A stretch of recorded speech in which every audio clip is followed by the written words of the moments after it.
விஷால் சாப்பிடு இசை. அட உட்காரு, நீ நல்லா சாப்பிடு. சாப்பிடு. சுபத்ரா, ஏய் சுபத்ரா.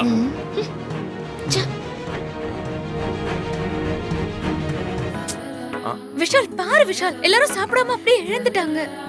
ஓ இசை, அவங்களுக்கு வயசாயிடுச்சு இசை. அவங்க டயட்ல இருக்காங்க, அதனால சரியா சாப்பிட முடியல. அட நீ உட்காரு. விஷால், நீ உட்காரு. ஐயோ சாப்பிடு. ஐயோ, அவங்க பாவம் விஷால், சாப்பிட வந்தவங்கள பாதியில எழுந்திருக்க வச்சது ரொம்ப தப்பு.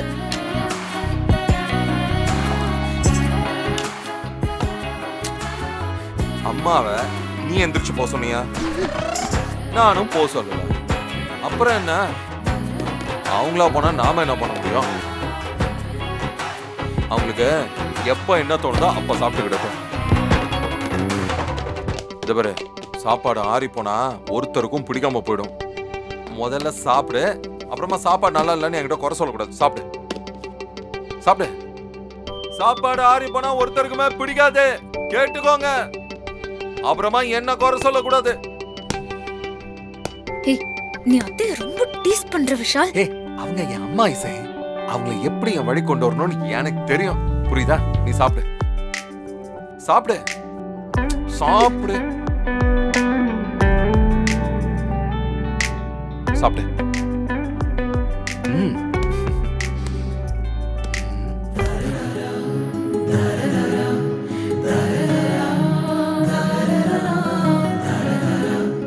நீ எனக்காக நிப்பேன்னா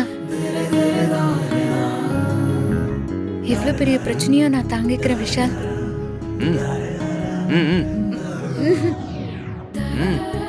சாப்பிடு. அது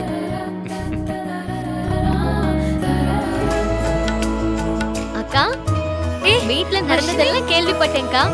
விஷால் எல்லாரையும் ஒரு கலக்கிட்டாராமே. ஆமா, நானுமே எதிர்பார்க்கல வர்ஷினி. இன்னொரு விஷயம் தெரியுமா? ஸ்ரீஜா யாருன்னு விஷாலுக்கு தெரிஞ்சிருச்சு. என்னக்கா சொல்ற? ஆமா வர்ஷினி, இதை விட இன்னொரு ஷாக்கிங்கான விஷயம் சொல்றேன், கேளு. நம்ம மாமா கார்ல மயங்கி விழுந்தாருல்ல? ஆமா, அது இந்த ஸ்ரீஜாவோட பிளான் தான். மாமாவோட கார் பெர்ஃப்யூம்ல ஏதோ கெமிக்கலை கலந்து மாமாவை கொலையே பண்ணணும்னு ட்ரை பண்ணிருக்கா. அத விஷால் கண்டுபிடிச்சிட்டாரு. ஓ, அதனாலதான் விஷால் உனக்கு சப்போர்ட் பண்றாரா? ஆமா, இத்தனை நாளா ஸ்ரீஜாவை நல்லவன்னு நினைச்சிட்டு இருந்தாரு. அதனால நம்ம சொன்ன எதையுமே அவர் நம்பல.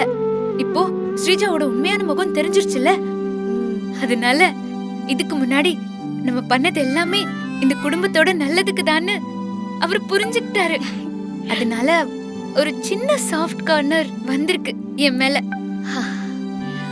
ஏங்கா, இந்த ஸ்ரீஜால ஒரு மனுஷ பிறவியா? அவ மனசுல எவ்வளவு வன்மம் இருந்தா இப்படி ஒரு காரியத்தை பண்ணிருப்பா? அவளை இதுக்கு மேல நம்ம சும்மாவே விடக்கூடாதுக்கா.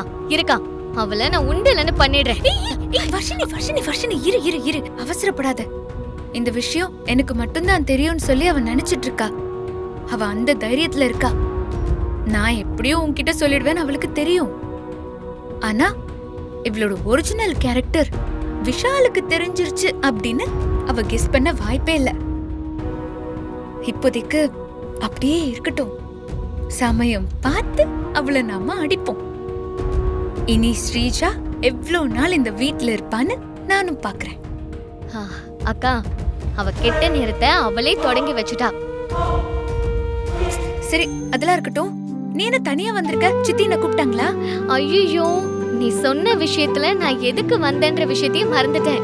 மறந்துட்டியா? அத்தை நம்ம வீட்டுக்கு பக்கத்துல இருக்கிற கோயிலுக்கு கூட்டிட்டு வர சொன்னாங்க. என்னது, நம்ம அத்தை என்ன கூப்பிட்டாங்களா? ஆமாக்கா. என்னடி சொல்ற?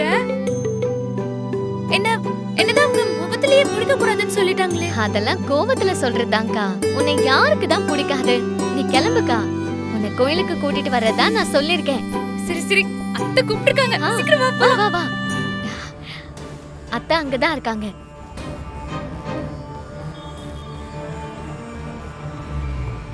வா, நம்ம போலாம். வா. அத்தை, அக்காவை கூட்டிட்டு வந்துட்டேன் அத்தை. ரொம்ப தேங்க்ஸ்மா. பரவாயில்ல அத்தை. நான் கோயில சுத்திட்டு இருக்கேன், நீங்க 2 பேரும் பேசிட்டு இருங்க. அக்கா. வர்ஷினி சாரி அத்தை. உன் சாரி எல்லாம் எனக்கு வேண்டாம் இசை. நான் நேரடியா விஷயத்துக்கு வந்துடுறேன். எனக்கு என் பிள்ளைங்களோட சந்தோஷம் தான் முக்கியம். அவங்க நிம்மதியா இருந்தாதான் என்னால சந்தோஷமா இருக்க முடியும். எனக்கு தெரியும் அத்தை. அத பத்தி எல்லாம் உனக்கு தெரியாது. அந்த கவலையெல்லாம் உனக்கு கிடையாது. அப்படி இருந்திருந்தா ஜாதக விஷயத்துல என்ன நீ ஏமாத்திருக்க மாட்ட.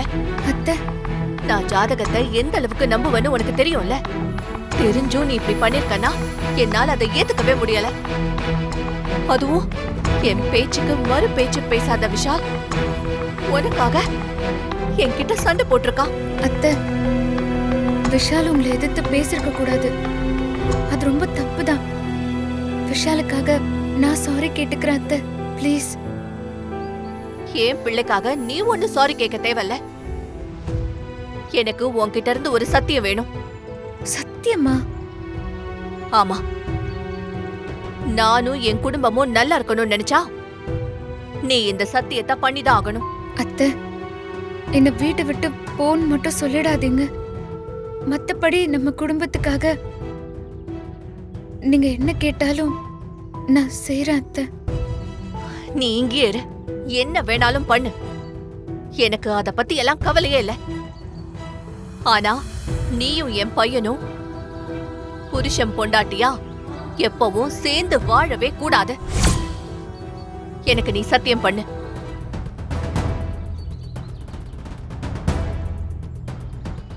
என்னடா இவ இந்த மாதிரி ஒரு சத்தியத்தை கேக்குறாளேன்னு உனக்கு தோணும். ஆனா நான் இப்படி கேக்குறதுக்கு ஒரு நியாயமான காரணம் இருக்கு. ஏன்னா நான் ஜாதக பலன்களை உறுதியா நம்புறேன். ஏன்னா என்னோட லைஃப்ல நான் பட்ட அனுபவங்கள் அந்த மாதிரி. அதனால உன் ஜாதகத்தினால என்னோட குடும்பத்துக்கு எதுவுமே ஆயிடக்கூடாது. நீயும் விஷாலும் கணவன் மனைவியா வாழ்ந்தா அது என்னோட குடும்பத்துக்கு கேடுன்னு நம்புறேனா. அப்படி நடக்கவே கூடாது.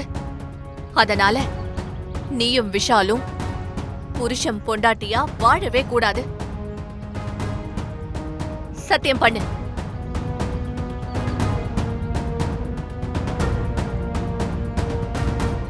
என்ன தப்பா எடுத்துக்காதீங்க அத்தை. இந்த சத்தியம், ஜோசியம், ஜாதகம் எல்லாமே ஒரு வித நம்பிக்கை தான். நொந்து போன மனசுக்கு ஒரு வித ஆறுதல். நல்லதை நினைச்சு உருவானதுதான் ஜோசியமும் ஜாதகமும்னு நான் நினைக்கிறேன்.